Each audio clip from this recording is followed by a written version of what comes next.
Bienvenue, vous écoutez Entretien avec un dentiste, le podcast qui va à la rencontre de personnalités atypiques du monde dentaire. Je suis Florence Etcheverry, chirurgien dentiste, et j'ai envie ici de vous faire découvrir des parcours incroyables. Mes invités ont su concilier leur passion et leur vie professionnelle, ont fait de leur métier leur passion, ou ont carrément eu le courage de tout plaquer pour changer de vie. L'idée, c'est de montrer notre métier sous un autre angle, de vous donner de l'inspiration, mais pourquoi pas aussi de susciter des déclics.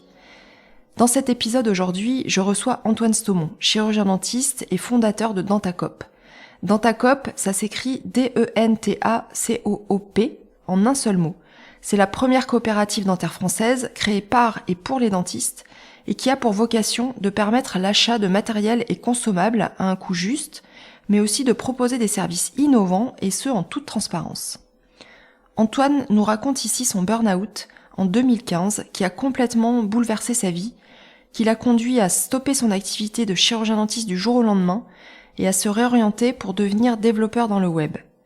J'ai franchement adoré cet échange avec Antoine qui s'est livré avec beaucoup de sincérité et je tiens d'ailleurs à remercier Lisa qui m'a suggéré d'aller à sa rencontre et c'est un peu grâce à elle que je diffuse cet épisode aujourd'hui.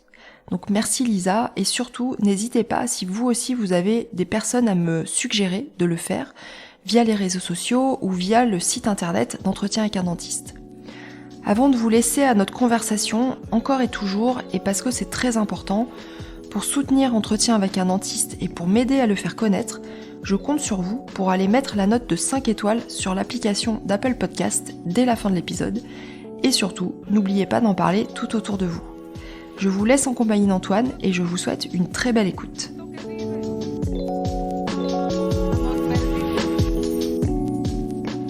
Salut Antoine.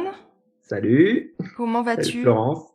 Bah écoute, ça va bien. Je suis un peu surbooké en ce moment, mais c'est chouette parce que ce sont des nouvelles aventures qui viennent à moi, donc c'est super ce qui m'arrive quoi.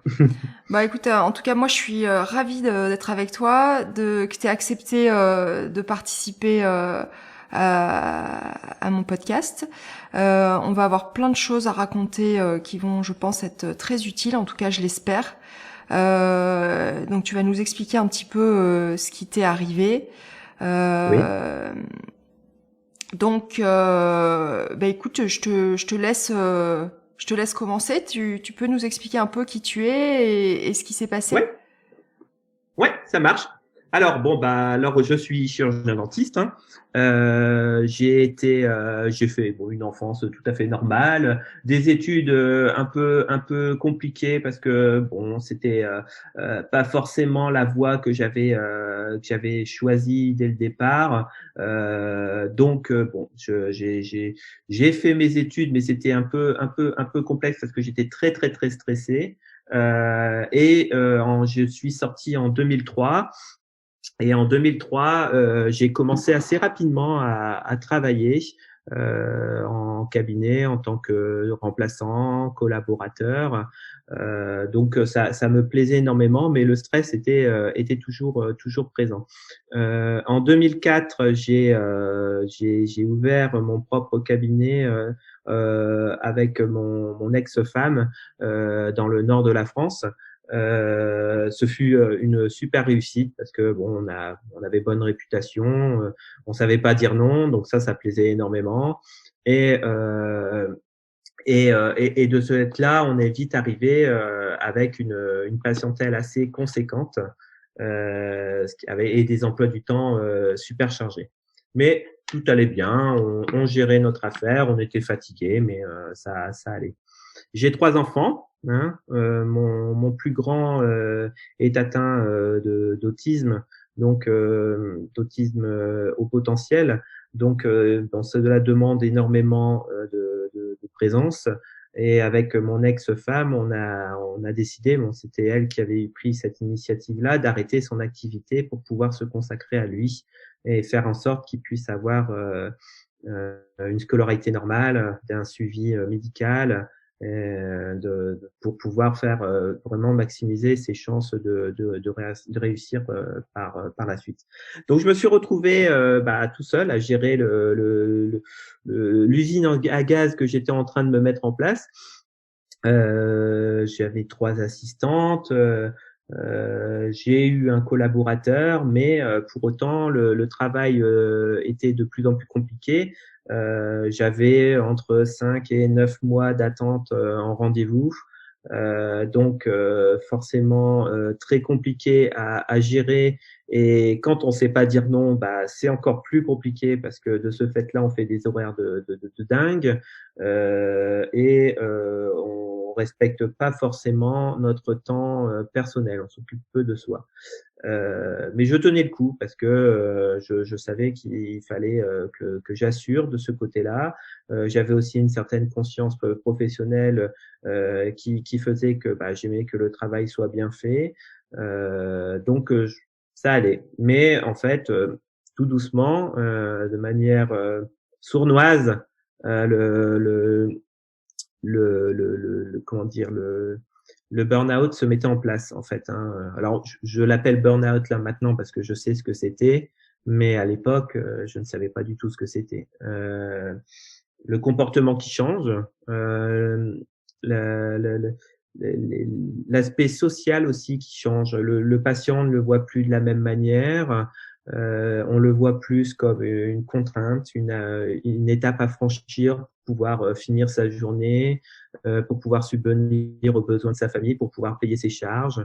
On supporte de moins en moins la pression, on devient irritable, on parle de moins en moins avec son personnel qui nous trouve différents, les conflits qui se mettent en place, la vie de famille aussi qui devient compliquée, voire même des fois, c'est horrible à dire, mais on a même l'impression que ça devient même un boulet. On ne veut plus partir en vacances parce que on a l'impression que si on part en vacances, on va pas pouvoir payer ses charges, on va pas pouvoir subvenir aux besoins. C'est vraiment un raisonnement bien particulier, mais qui s'installe tout doucement. Et on commence à avoir la fatigue qui arrive. Et pour autant, on a une certaine addiction au travail. Le matin, c'est très dur parce qu'on est encore plus fatigué qu'au coucher. Et pour autant, il faut qu'on travaille. C'est important. Il faut qu'on travaille. Il faut qu'à la fin de journée, on ait travaillé, que le job soit fait. On essaie, moi j'étais perfectionniste et on essaie de l'être encore plus, on se met la pression, mais on se rend compte qu'avec la fatigue, l'épuisement et le fait qu'on travaille de plus en plus, en fait on rajoute plein de patients, on fait, enfin c'est une catastrophe. Hein. On se rend compte que le travail n'est plus à la hauteur de ses espérances. Et là commence à naître la frustration. Donc on a à la fois l'addiction, la volonté d'en faire toujours plus, et à la fois la frustration de se dire que bah, qu'on est nul, qu'on ne mérite pas ce travail. Et en fait, les personnes qui vont, les patients qui seront contents, qui vont vous dire qu'ils sont contents quoi que ce soit, ça va rentrer d'un côté, ça va sortir de l'autre. Par contre, vous n'aurez en tête que les moments où, où les personnes ne sont pas contentes. Et ça va vous pourrir la vie. Moi, vers la fin, il m'arrivait des fois, c'est une anecdote comme ça, mais pour vraiment montrer à quel point ça peut vraiment aller. Un samedi, je vais faire mes courses dans un supermarché. Je vois un patient que j'avais pas vu depuis longtemps, et ce patient me regarde, ne me sourit pas et tourne la tête. Ça m'a marqué parce que automatiquement je me suis dit, bah s'il me sourit pas, si c'est qu'il y a quelque chose qui va pas, c'est que il est pas content. Et voilà. Et là, ça commence à tourner dans la tête. Vous quittez tout le supermarché, vous laissez votre caddie en plan.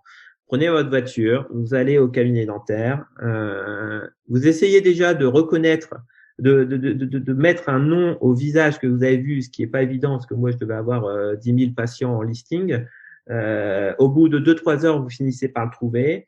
Vous regardez le dossier, vous regardez tout ce qui a été fait, les radios et tout. Enfin, c'est infernal. Et le lendemain, ça dure quasiment toute la journée. Le lendemain, vous retournez au cabinet pour continuer et vous finissez par appeler le patient. Voilà jusqu'où ça va. Et le patient, forcément, qui ne comprend pas, bon, qui est content qu'on l'appelle pour savoir si ça va bien, mais qui comprend pas forcément. Et vous, ça vous soulage 1 minute, 2 minutes, et après, il y a une autre chose qui va arriver, quoi. Et moi, ça me troublait parce que ces angoisses-là, qui étaient vraiment très très difficiles à gérer, ces angoisses-là, j'en avais vraiment peur. Et souvent, ça venait à des moments où j'étais un peu plus calme. Je vais faire mes courses ou je conduis en voiture. J'avais même peur de conduire en voiture parce que je me disais, ça y est, je vais repenser à quelque chose qui va me pourrir la vie. J'avais même installé sur mon téléphone un outil qui permet de voir mon logiciel de gestion de cabinet en direct. Enfin, c'était devenu insupportable. Et le problème, c'est que c'était insupportable pour moi, mais c'était aussi très, très, très insupportable pour ma famille, pour mes proches qui ne comprenaient pas, qui ne savaient pas ce qui se passait, pourquoi j'en étais arrivé à ce cercle vicieux, en fait, hein, au fait que je ne supporte plus toute pression, parce que la moindre petite pression, automatiquement, je n'avais plus la force de l'englober. Il y en avait tellement dans ma tête que c'était plus possible. Un simple courrier avec une facture pas payée, c'était l'horreur. Alors que bon, c'est tout, c'est des choses qui arrivent, ça arrive à tout le monde, mais pour moi, c'était insurmontable. Donc voilà où j'en étais arrivé. Après, j'ai continué à travailler quand même, et là, j'ai vraiment commencé à ressentir la fatigue. Mais une drôle de fatigue, hein. Vraiment un épuisement. Je disais toujours, je suis fatigué mentalement. Et c'est quelque chose que je ne connaissais pas. Et un jour, un matin, eh ben j'ai pas su me réveiller. J'ai pas su me réveiller. J'ai pas su sortir de mon lit.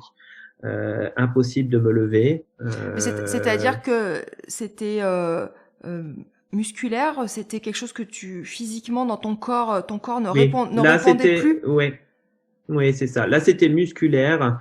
Il y avait un épuisement mental, mais mon cerveau fonctionnait très très bien. Et c'est ça qui est horrible, c'est que on se retrouve incapable de faire quoi que ce soit, et pour autant, notre cerveau fonctionne bien et on comprend que ça va être compliqué et qu'on va mettre qu'on va créer de gros soucis. Le fait de pas retourner au travail, que ça va compliquer les choses. On va énormément culpabiliser pour ces patients parce qu'on ne pourra pas terminer les soins. On va énormément culpabiliser auprès de ses assistantes parce qu'on a honte de dire ce qui se passe, qu'on n'est pas capable de se lever, qu'on n'est pas. Parce que moi, j'étais un bosseur. Hein, moi, je me souviens, avant d'en être arrivé là, j'étais le premier à dire qu'il fallait travailler, c'était important, qu'il fallait jamais se plaindre, que fallait toujours se donner à fond pour voilà, que c'était super important. Et j'avais même cette réputation-là. Hein, et bon, maintenant j'ai changé d'avis forcément, mais cette culpabilité a été vraiment très dure. Aussi au niveau des enfants, parce que leur expliquer pourquoi papa ne va pas au travail. Au niveau de mon ex-femme aussi, bon, elle qui comprenait quand même parce que elle voyait que mon comportement avait changé, mais elle ne savait pas réellement pourquoi mon comportement avait changé. Mais Et pardon, elle qui est chirurgien dentiste et qui a fait ses ouais, études aussi avec toi, ouais, qui connaît bien le milieu, la difficulté des études, ouais, les relations ouais. compliquées, elle l'a déjà plus ou moins ressenti pour elle, ce que tu Oui, expliques. oui, oui, oui. Quand elle a arrêté en 2012, je pense qu'elle n'était pas très bien non plus. Je me souviens toujours qu'elle disait qu'on avait notre cabinet, on avait créé, en fait, c'était notre rêve, le cabinet, mais qu'on en avait, on avait créé un monstre en fait qui nous bouffait. Et elle le voyait vraiment comme ça. Et elle, Élodie, mon ex-femme, comment dire, je crois qu'elle culpabilisait beaucoup de s'investir énormément dans le cabinet, quitte à laisser de côté nos enfants et notamment mon grand-fils qui avait vraiment besoin de nous. Donc je pense qu'elle était sur le point aussi de faire ce genre de choses-là, mais elle a su s'arrêter avant, certainement l'instinct maternel, je sais pas, mais elle a su s'arrêter, elle a eu cette force de dire stop, et moi j'ai complètement soutenu. T'avais déjà entendu parler de ce qu'on appelle le syndrome d'épuisement professionnel ou le burn-out? Oui, Et oui. tu... Alors j'en avais entendu parler, mais à l'époque, je faisais encore partie de ceux qui disaient que c'était la maladie du à la mode fainéant. C'est, ou à la ouais, mode c'était aussi. la mode, Mm. voilà, ou à la mode, la maladie du fainéant. Quand on sait pas, bah soit on dit qu'on a mal au dos, soit on dit qu'on est en burn-out et ce qui s'ensuit. Et ça, je me suis dit, on pourra en reparler d'ailleurs de ça parce que le diagnostic du burn-out Oui, est très compliqué en fait, oui, on en parlera, oui. est très compliqué. Donc mais oui, à l'époque, je savais pas trop ce que j'avais. D'ailleurs, le diagnostic a été assez tardif, hein. Je me souviens à l'époque, le professionnel de santé me disait, mais écoutez, monsieur Stomont, on sait que vous adorez votre travail. Il faut reprendre très rapidement. C'est comme quand on chute à cheval, il faut remonter tout de suite. Là, c'est ce qu'il faut faire. Et ça, c'était dur pour moi à entendre parce que je ne pouvais plus. D'ailleurs, je ne suis jamais retourné dans mon cabinet dentaire. Jamais. Sauf une fois. Je suis retourné une fois, c'est pour gérer, enfin 2 fois. Une fois pour gérer le licenciement de mes assistantes, ce qui n'a pas été facile. Et la deuxième fois pour démonter mes fauteuils. Je sais pas pourquoi, j'ai démonté mes fauteuils, ma panneau par moi-même. J'ai tout mis dans un coin pour vraiment tirer un trait. Ouais. Voilà. Ouais. Ça a Ouais, été c'est un comportement peut-être bizarre, mais pour moi ça m'a aidé. Et j'aimerais qu'on revienne un petit peu sur ton parcours étudiant parce que ça me semble assez important quand même de parler de cette étape-là. Alors encore une fois, c'est vrai que c'est un sujet que j'aborde assez souvent parce que ça fait partie de notre histoire et Ouais.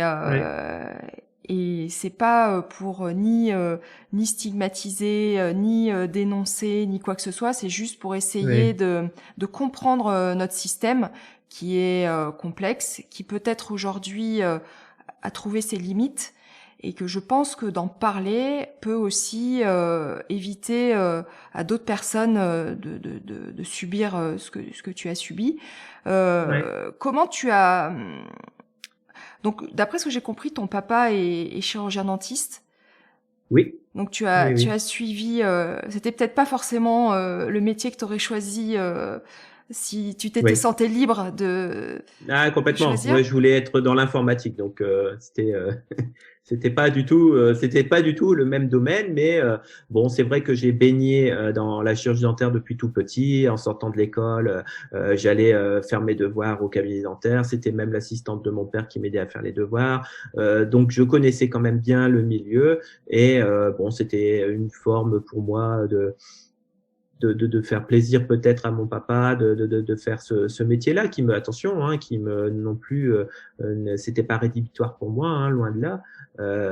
J'ai eu du mal à savoir réellement ce que je voulais faire. Et à l'époque, à l'informatique, on avait plutôt tendance à dire que c'était pas porteur et qu'il y aura pas de boulot par la suite. Bon, je pense que ces personnes-là se sont bien trompées, mais mais bon, c'est tout, c'est comme ça. Je pense que j'ai pas À l'époque, j'étais pas assez mûr pour savoir réellement ce que je voulais faire, comme beaucoup d'ados. Hein. Et c'est vraiment 15 jours avant le bac que j'ai décidé de faire Shirdan. Alors, pour revenir au... Oui, excuse-moi, je te coupe. Non, je me demandais si ton papa, dans son métier, tu sentais qu'il était épanoui ou ça faisait partie de cette génération pour qui le travail, c'était, comment dire, plus qu'un devoir, c'était une obligation, c'est-à-dire qu'on se posait pas la Oui, c'est question, ça. on C'est travaillait, ça. c'était valorisant, Voilà. même très valorisant de travailler 6 jours sur 7, de pas voir sa Ouais. famille, Ouais. C'est ça. on niait un peu tout ce qui, voilà, fallait être C'est résistant, ça, c'est ouais. ça. Voilà, c'est ça. Mon papa, c'était vraiment ça, en fait. Pour lui, le travail, c'était important. Ça lui, vers la fin, il n'en pouvait plus. Et il était mais il a continué jusqu'au bout parce que pour lui, c'était important. Mon papa était issu d'une famille assez pauvre, donc le travail, c'est pour lui important. Et le fait qu'il ait pu faire des études et d'en arriver là encore plus. Euh, c'est vrai que j'ai des souvenirs où mon papa en été nous emmenait en vacances. Parce ils avaient un appartement dans le sud de la France. Il nous conduisait, il prenait un café et il repartait. Et il nous laissait avec notre maman et lui, il continuait à travailler. Il prenait très peu de vacances. Et oui, ça, moi, j'ai toujours connu mon papa comme ça. D'ailleurs, je le voyais pas énormément parce que il partait tôt le matin, il rentrait tard le soir. Mais je sais que souvent il disait qu'il était fatigué et que c'était dur. Et pour autant, j'ai fait ça. Et Mm. pour autant, j'ai fait ça. Mais voilà. Et bon, après, c'est clair que euh, ça doit être certainement une forme d'organisation à avoir ou des choses comme ça. Mon père m'a toujours dit qu'il avait eu du mal à bien s'organiser parce qu'il savait pas dire non et que les patients finissaient par le savoir et venaient un peu comme ils voulaient. C'était limite du all inclusive open bar. Ils venaient à n'importe quelle heure et mon père recevait quasiment tout le monde. Donc c'est clair que c'était pas facile pour lui. Mais pour autant, il était bien aimé parce que bon, c'était le dentiste de famille, hein, comme on faisait à l'époque. C'était comme ça. Et ça, bon, ça, de ce côté-là, il a plutôt, par contre, bien vécu. Ouais. Donc, on va revenir aux études, en fait. Hein. Bon, alors oui, alors forcément, moi, comme je te dis,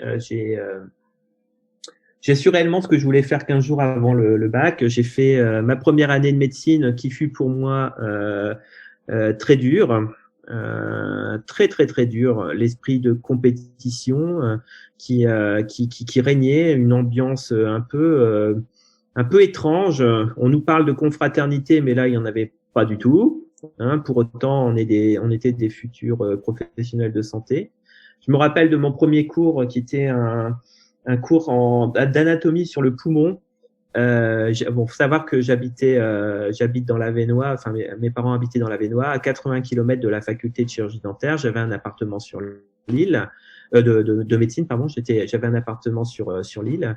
Et à la fin de ce cours-là, je n'avais strictement pas réussi à faire quoi que ce soit parce qu'il y avait du brouhaha, parce que les professeurs, j'avais l'impression qu'ils vomissaient leurs cours à une vitesse grand V sans réellement vous expliquer. C'était vraiment et forcément, j'arrivais pas à écrire et dessiner en même temps les schémas. Et je suis reparti chez moi. Et à la fin du cours, j'ai pris ma voiture et je suis reparti chez moi. Et j'ai encore le souvenir, mon papa qui était là, qui m'a remis dans la voiture à coup de pied aux fesses et qui m'a dit, mon fils, tu vas grandir et tu vas y retourner. Donc, j'y suis allé après. Et après, ça a été une année pour moi, une année où il s'est rien passé dans ma vie, mis à part le travail. Je travaillais comme un cinglé, 14, 15 heures par jour, voire plus. J'ai eu la chance de l'avoir du premier coup. Je pense que je n'en aurais jamais fait une deuxième année parce que j'ai dû perdre une vingtaine de kilos. Ah oui, quand même. Ouais, je suis descendu à presque 50 kilos. Je fais 1m86. Donc, je me souviens, je voyais quasiment plus mes parents. Je me souviens ma mère qui est venue me chercher à la fin de mes épreuves au mois de mai, mes partiels finaux, et qui se demandait si elle allait pas me conduire à l'hôpital. parce qu'elle me voyait vraiment pas bien. Donc voilà, c'est comme ça. Donc ça s'est produit comme ça. Je l'ai eu. J'ai eu la chance de pouvoir choisir entre médecine et chirurgien. J'ai pris chirurgien. On avait un stage, donc j'ai fait mon stage. Et après, on est arrivé à la faculté de chirurgie dentaire. Et bon, tout me plaisait forcément, mais la façon de faire était un peu particulière, dans le sens où moi, je suis quelqu'un qui était à l'époque très introverti, très respectueux des professeurs. Je ratais aucun cours, je faisais tout ce qu'il fallait faire, j'avais des bons résultats et ce qui s'ensuit.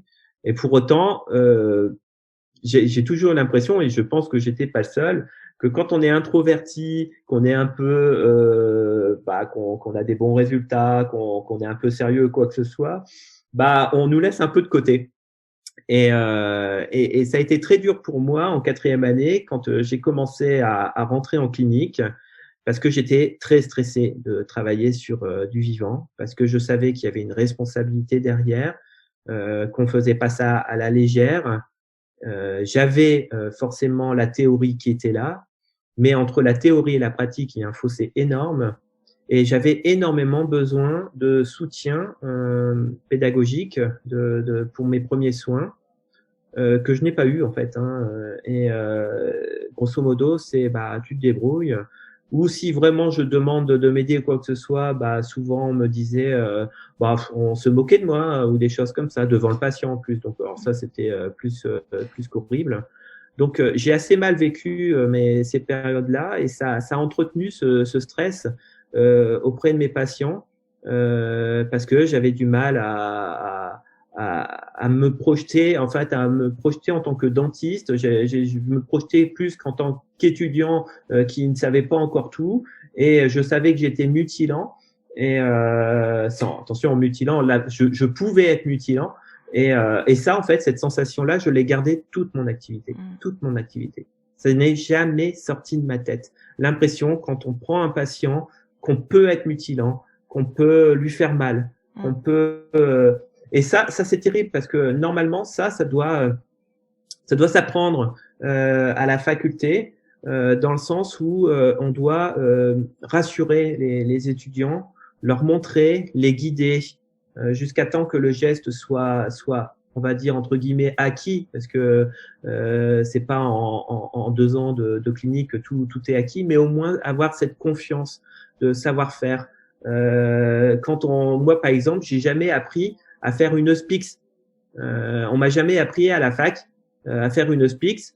Donc au cabinet, quand j'avais une pulpite sur une molaire inférieure, que le patient avait super mal, que j'arrivais pas à endormir, mais pour autant il fallait agir, et qu'en plus je stressais énormément à l'idée de faire souffrir, je sais pas qui souffrait le plus dans l'histoire, si c'était le patient ou si c'était pas moi. Ça m'arrivait d'être en nage. Donc ça c'est un épuisement. C'est une énergie interne qui part, parce que vous n'avez peut-être pas tout. Après, il y a la formation continue. Ça, je suis tout à fait d'accord. Elle est là. D'ailleurs, on pourra en reparler de la formation continue. Mais je pense que au démarrage, c'est important d'instaurer cette confiance et cette pédagogie universelle, c'est-à-dire une pédagogie pour tous, et pas pour ceux qui sont plus extravertis, qui osent demander. Je pense qu'on est tous logés à la même enseigne, et c'est pas parce qu'on est introverti qu'on n'a pas droit à recevoir la même pédagogie, quoi. Voilà.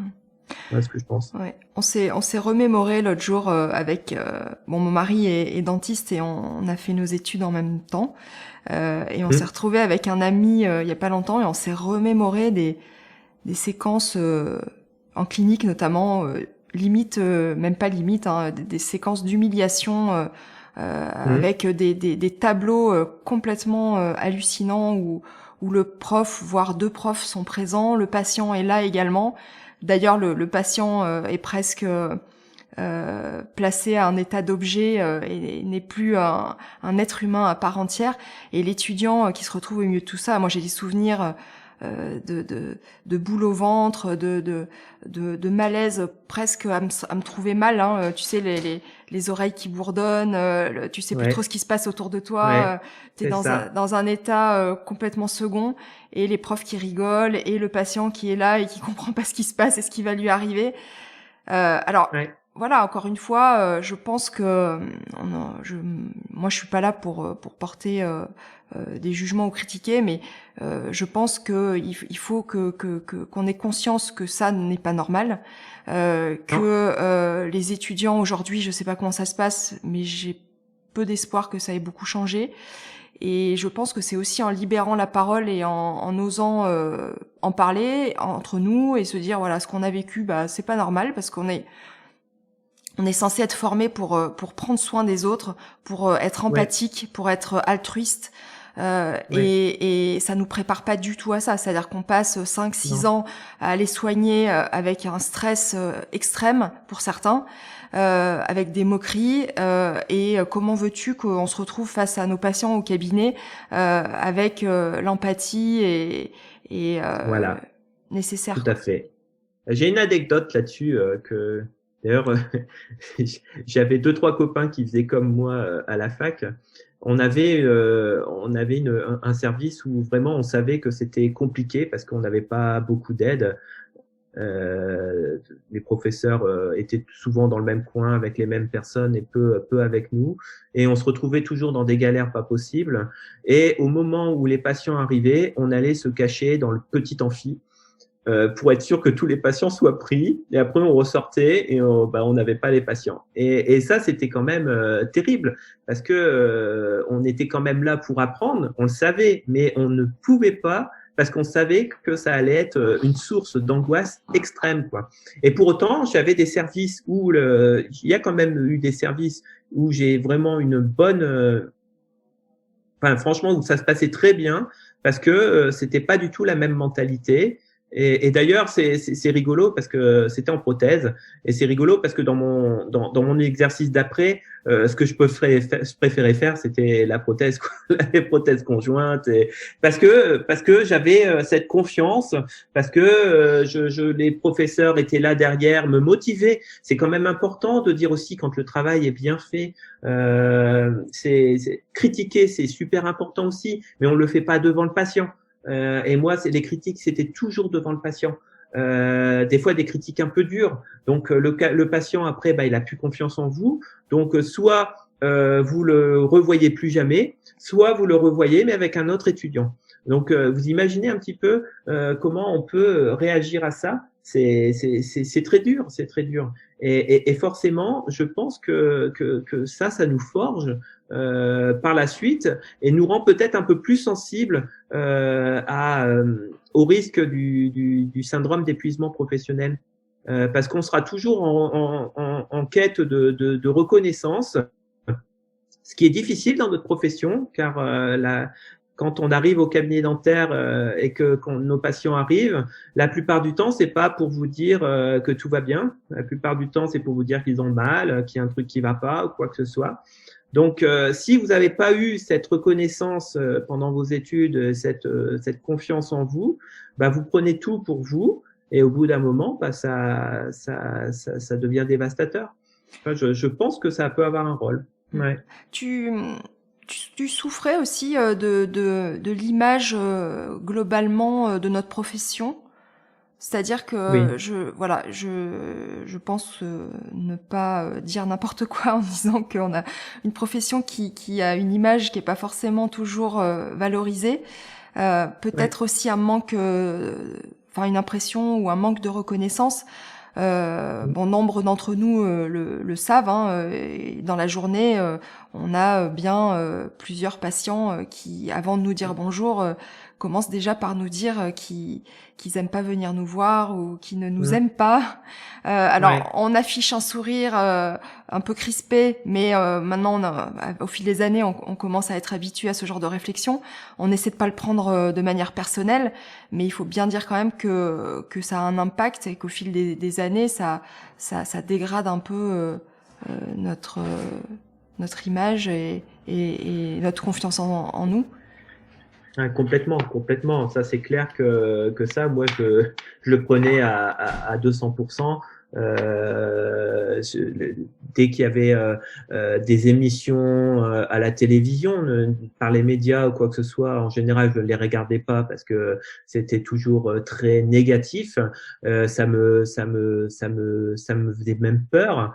Le fait que les patients nous disent aussi, bah, je vous préviens, j'ai peur et tout, c'était très dur pour moi aussi parce que c'était pas ma volonté de faire peur, c'était pas ma volonté de faire mal, mais pour autant, bah, je le prenais pour moi.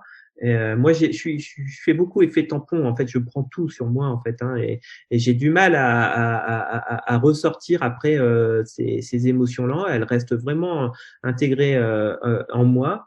Et je pense qu'il y a vraiment un réel problème de communication, pas interne à nos cabinets, hein, on le fait tous. Je pense que c'est un problème de communication au niveau des instances supérieures, pour essayer de montrer que la chirurgie dentaire c'est pas un lieu où on souffre, c'est terminé, c'est un lieu où on soigne les gens, où on soulage les gens. Euh, voilà, et je pense qu'il y a vraiment beaucoup de travail à faire là-dessus, mais c'est clair que ça nous impacte énormément, hein. Et tout le monde, hein. Les personnes qui diront non, moi ça m'impacte pas et tout, ça impacte tout le monde. Ça impacte tout le monde. Ça, j'en suis persuadé. Et je pense il y a du travail à faire là-dessus. Il y a encore temps, hein, il y a encore temps. Et après, peut-être aussi, dans le cadre des études, peut-être aussi bah, apprendre aux, aux étudiants à prendre du recul là-dessus. Je pense que ça, on nous a pas appris à prendre du recul sur cela, à faire en sorte de, de, de, de, de ne pas trop intérioriser, d'apprendre à débriefer, d'apprendre à relarguer certaines choses. Et ça, moi personnellement, je n'ai pas eu ce genre de cours-là. Et je pense que ça m'aurait fait du bien pour avoir des outils pour pouvoir essayer de moins me prendre à cœur ce que les patients peuvent dire, quoi. Ouais, Oui, je pense.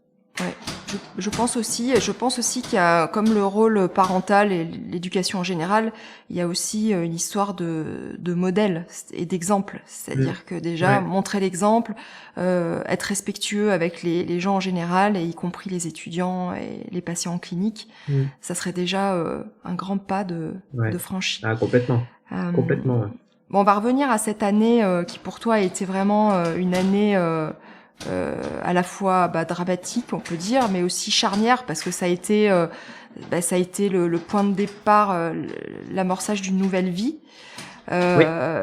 Comment ça s'est passé pour toi, c'est-à-dire quelles ont été les différentes étapes qui se sont mises en place? Alors, bon, il m'a fallu un an, hein, réellement, pour pouvoir sortir de chez moi, sans la crainte de voir un de mes patients ou quoi que ce soit. Donc pendant un an, vraiment, je suis resté cloîtré à la maison. Je sortais peu, j'allais voir les enfants, enfin j'allais prendre les enfants à l'école. Je restais dans la voiture. Donc ça a duré un an. Et après, quand même à la maison, je bidouillais des petites choses. Je faisais des petites choses pour essayer de me changer les idées. Je suis tombé sur une émission où il parlait du développement web et de la possibilité de faire des bootcamps. Donc, bootcamp, c'est des formations assez poussées. Là, c'était 3 mois et c'était 370 heures réparties en 3 mois. Et il y avait une école qui est depuis la meilleure école au monde. Elle s'appelle Le Wagon, qui permet de faire cela. Donc, je les ai appelés. J'ai dû passer un entretien, plusieurs entretiens que j'ai réussi. Après, j'ai dû travailler à la maison sur certaines choses pour montrer que j'étais capable de. Ah, il y a pas besoin d'être développeur professionnel pour pouvoir la faire au départ, mais il y avait 2, 3 petites choses à savoir faire sur informatique pour montrer qu'on était capable de se servir d'un ordinateur. Et j'ai réussi. Donc, je me suis retrouvé à Lille à Lille, au niveau à Euratech exactement, pour faire cette formation. Et ça a été une révélation pour moi, parce que déjà c'était rigolo parce que à côté de moi il n'y avait pas que des jeunes étudiants ou quoi que ce soit. Il y avait à côté de moi j'avais un trader en reconversion, un pharmacien, deux pharmaciens, un médecin. Donc, je me sentais un petit peu en famille et je me sentais pas seul. Bon, j'étais quand même le plus vieux, mais bon, soit. J'étais quand même pas seul. Et j'ai fait ces 3 mois qui ont été, mais vraiment super, très fatigants. Mais je me suis éclaté réellement parce que je me sentais de nouveau utile et compétent dans quelque chose. Et c'est là qu'a débuté l'entrepreneuriat. Et j'ai débuté avec mon ami qui était trader. On avait lancé une start-up dans le co-living qui s'appelait à l'époque Tribes et qui maintenant doit s'appeler Coconut, je crois, parce que j'en fais plus partie, parce qu'il fallait mettre de l'argent et forcément à l'époque je n'en avais pas, donc j'ai pas pu continuer, mais j'étais le directeur technique. On avait connu le monde de l'entrepreneuriat, à pitcher devant des jurys de personnes assez connues. J'ai même pitché lors d'un concours à Schema Business School à La Défense. Il pensait que j'étais un ancien étudiant de Schema. Il ne savait pas que j'étais chirurgien dentiste. Et j'ai quand même réussi à arriver 3e au classement général sur les 30 dossiers pitchés. Et quand ils ont su que j'étais chirurgien dentiste, là, je crois qu'ils étaient tombés par terre. Mais c'est parce qu'en fait, comment dire, je devais le faire, le pitch avec mon ami trader, mais il pouvait pas être là et j'ai dû y aller tout seul, quoi. Et lui avait fait cette école-là. Donc ça, c'était la première chose. Après, derrière, j'avais toujours moi mon combat. D'ailleurs, on en reviendra parce que j'ai pas tout dit là-dessus sur le burn-out. Et j'avais décidé de coder par moi-même une plateforme qui s'appelait Med'entraide. Cette plateforme-là, il m'a fallu un peu plus de 1000 heures pour la coder. J'ai fait tout seul, entièrement, chez moi. Je prenais un plaisir fou à le faire. Ça permettait en fait Med'entraide de mettre en relation des personnes, et là c'était vraiment pour tout professionnel de santé, pas que les chirurgiens dentistes, mais pour mettre en relation des personnes qui souffrent du syndrome d'épuisement professionnel, car moi j'ai remarqué que le fait d'en parler, de pouvoir mettre un nom sur cela, pour pouvoir reconnaître les expériences de chacun, ça aide et ça peut éteindre les feux. Forcément, il n'y a rien de psychiatrique ou quoi que ce soit, rien de médical, il faut un suivi derrière, ça c'est clair, mais ça pouvait déjà aider et ça a tellement bien marché qu'au bout de 2 jours, les serveurs ont complètement saturé. Donc j'ai dû, par mes propres deniers, mettre des serveurs quasiment professionnels, mais je le faisais de bon cœur. Alors je me souviens, j'ai eu des critiques que j'en ai eu terribles, hein, genre oui, il y a un business derrière, et ce qui s'ensuit, j'en ai entendu des vertes et des pas mûres, mais du tout. Donc je l'ai laissé pendant 6 mois, mais là après j'avais tellement de monde que je me suis dit que je risquais de faire pire que mieux parce que je ne pouvais pas tout modérer. Je ne pouvais pas être en contact avec tout le monde et j'avais le souci de me dire que si je ne réponds pas à quelqu'un qui est dans l'urgence ou quoi que ce soit, ça allait être pire que mieux. Et donc, j'ai décidé de le mettre en stand-by. Le site est peut-être remis du jour au lendemain. Il est toujours existant, il est toujours hébergé. J'ai qu'à appuyer sur un bouton. Mais je me sens pas capable encore là de le faire, sauf si des personnes bienveillantes veulent m'aider là-dessus. Je le remettrai en route sans problème. Ou des Donc, organismes, ça a été... ou certains organismes qui pourraient aussi avoir leur rôle à jouer là-dedans. Ouais, Mais là-dedans. d'ailleurs, bon, historiquement, le burn-out, c'est pas du tout une maladie récente. Non. Hein. Mm. Il y a un psychanalyste allemand qui en a parlé déjà début des années 70, qui a un nom un peu imprononçable, Freudenberger, donc qui avait décrit ça. Et ce qui a l'air d'être très compliqué aujourd'hui, c'est justement de lui donner, comment dire, une place. C'est-à-dire que c'est pas Mm. reconnu comme Non. faisant partie des maladies professionnelles et même des maladies Mm. tout court. Ouais. C'est-à-dire que c'est absent des classifications Oui. euh, internationales de référence. Oui. Euh, il y a les outils de mesure sont peu nombreux. Hein, je crois Oui. il y a un outil de mesure qui a été fait par une femme. Pareil, c'est des noms un petit peu. Oui, ouais, je Je vois, maîtrise je l'ai pas. fait ce truc-là. Ouais, Ouais. je l'ai fait à l'époque. J'étais au plus haut score. Moi, je suis burn-out dernier stade à Voilà, l'époque quand j'avais fait. il y a un questionnaire, il y a un questionnaire qu'on a vu Ouais, un petit peu passer. ouais, Donc les chiffres aussi statistiques sont très peu précis. C'est-à-dire qu'on peut parler, bon, il y en a qui parlent vraiment de plusieurs milliers de personnes. Après, ça peut être un peu minimisé. Visiblement, ça touche quand même un très grand nombre de personnes, ce qui pourrait poser problème aussi au niveau prise en charge et bien sûr. santé publique. Ce qui est sûr et ce qui ressort, c'est que la prévention, encore une fois, et c'est pas que dans le domaine du burn-out, serait ce qui serait le plus intelligent et à mettre en place et surtout sur Bien du sûr. long terme. Mais Bien sûr. aujourd'hui, j'ai l'impression que ça n'avance pas en fait. Hein, Ah, du tout. Du tout, du tout. D'ailleurs, bon, moi, j'en ai vraiment fait un combat. Hein. J'ai réussi à faire passer mon burn-out en maladie professionnelle, mais ce fut assez compliqué.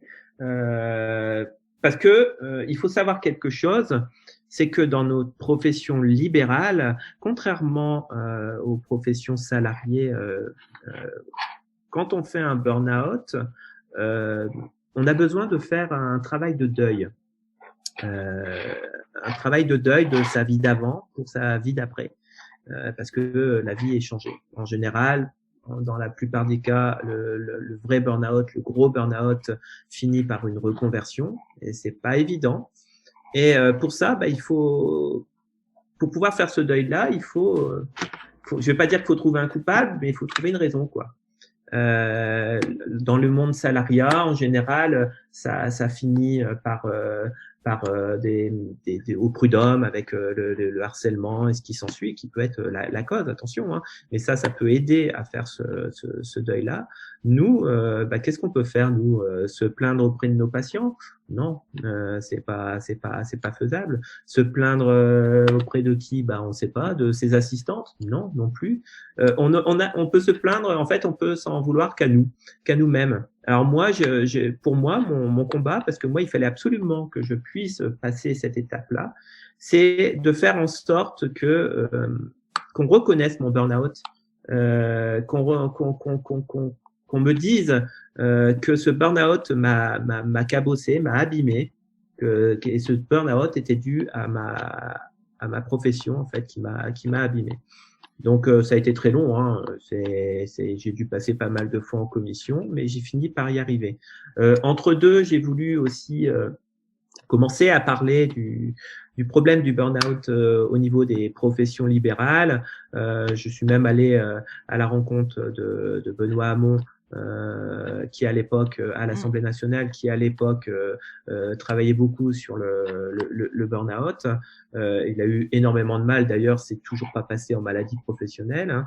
Je me suis battu contre ma prévoyance qui, elle aussi, partait du principe que le burn-out ne devait pas être considéré comme une maladie professionnelle, donc ne devait pas. J'ai été pris en charge pendant 1 an, mais après plus rien du tout. Même après ma reconnaissance en incapacité totale à l'exercice de la chirurgie dentaire, je n'ai eu droit à rien du tout. Donc là, je ne vis que de la carte dent. et rien d'autre. Et ça, je trouve pas ça normal. Quels interlocuteurs tu as eu en face de toi quand tu as fait toutes ces démarches? Alors, qui j'ai eu au niveau de la carte Chirdan, là j'ai été très très bien reçu en fait. Après c'était à l'époque c'était Franck Lefebvre, je crois, c'est ça, hein, c'est le président. Là vraiment très bien. Au début j'étais bon, ça, en commission ça n'avait pas passé, et après bon j'ai pas mal discuté, j'ai pas mal j'ai eu vraiment là ça s'est vraiment bien passé. Au niveau de ma prévoyance, les interlocuteurs, c'était la personne qui m'a fait signer mon contrat à l'époque, me vantant le meilleur contrat du monde, qui allait me couvrir tout, et même en cas d'arrêt définitif, il n'y aurait jamais de souci. Et bizarrement, le jour où ça arrive, il n'y a plus personne. D'ailleurs, cette même personne n'a pas hésité, parce que je crois qu'il m'a fallu 3 mois avant de toucher ma première pension, alors que normalement la carence était de 15 jours. Donc je me retrouvais avec des difficultés financières hors normes, et en plus j'étais incapable de pouvoir gérer cela parce que j'étais encore vraiment pas bien du tout. Je me souviens l'avoir appelé à plusieurs reprises pour savoir où ça en était, et un jour il m'a répondu, mais en me disant texto, hein, je vous dis texto, c'est assez hard, en me disant bon, faut arrêter de me casser les bonbons, parce que c'est moi qui vais faire un burn-out à cause de vous. Voilà ce qu'il m'a dit. La seule réponse que j'ai eue. Ouais. Donc moi je me suis mis à pleurer, je me suis effondré, et je me suis dit c'est comme ça qu'on nous traite. J'ai vraiment l'impression que lorsque les personnes qui sont en burn-out sont considérées comme des moins que rien. Des personnes, des boulets. C'est vraiment l'impression que j'ai eue, et ça a été très très dur pour moi de sortir de cette impression-là. J'avais contacté le Conseil de l'ordre, ce qui s'ensuit, mais j'avais pas de réponse. En général, ils me disaient allez voir auprès de votre prévoyance et de votre carte Chirdan, mais rien de particulier. Mon cabinet, il est resté à l'abandon. Je n'ai pas pu le revendre. Je l'ai revendu en habitation privée, j'ai perdu ma patientèle, mes assistantes ne comprenaient pas pourquoi j'étais si peu présent, pourquoi je ne communiquais pas, mais parce que je n'en avais plus la force. Donc ça s'était terminé pareil au prud'homme et ce qui s'ensuit. Enfin, j'ai eu droit à la totale. Donc les interlocuteurs, en fait, j'avais pas réellement. Bon, après au niveau de Benoît Hamon aussi, j'ai été bien reçu, pas par Benoît Hamon même parce qu'il était fort occupé, mais par son cabinet, sa directrice de cabinet, qui m'a bien écouté, qui a essayé de m'aider comme elle pouvait, mais j'avais toujours le même son de cloche en disant vous auriez été salarié, on aurait pu vous aider, mais en tant que libéral, malheureusement on peut rien pour vous. Ça c'est terrible, et ça je comprenais pas pourquoi on puisse me dire ça. Et alors après je me souviens, je suis même allé faire une espèce de formation pour savoir en quoi je pouvais me reconvertir. On m'a proposé, j'y suis allé 2 fois, on m'a proposé un poste de soudure en usine. Alors attention, je n'ai rien contre cela, hein, attention, hein. Mais bon, je me sentais un petit peu, je me dis mais qu'est-ce que je vais faire là-bas, quoi. Je me vois mal aller souder en usine. Donc j'ai tout laissé tomber de ce côté-là.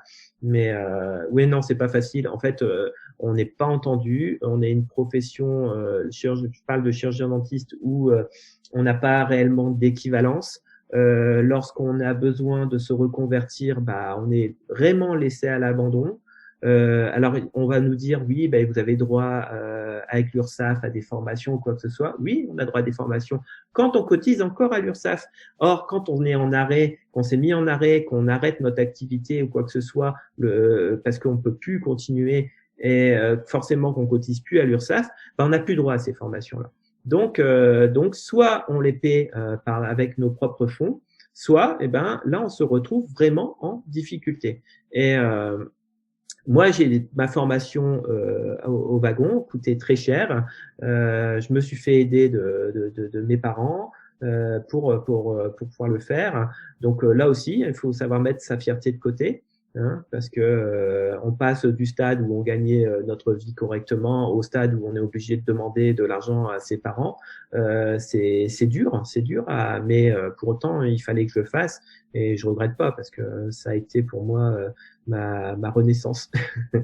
Et ton entourage a réagi comment pendant toute cette période? Ils ont compris ou ils ont mis beaucoup de temps à comprendre ce qui s'était passé? Ça a été dur. Ça a été très dur parce que j'ai souvent eu le même discours, mais prends 15 jours de vacances, ça ira mieux après.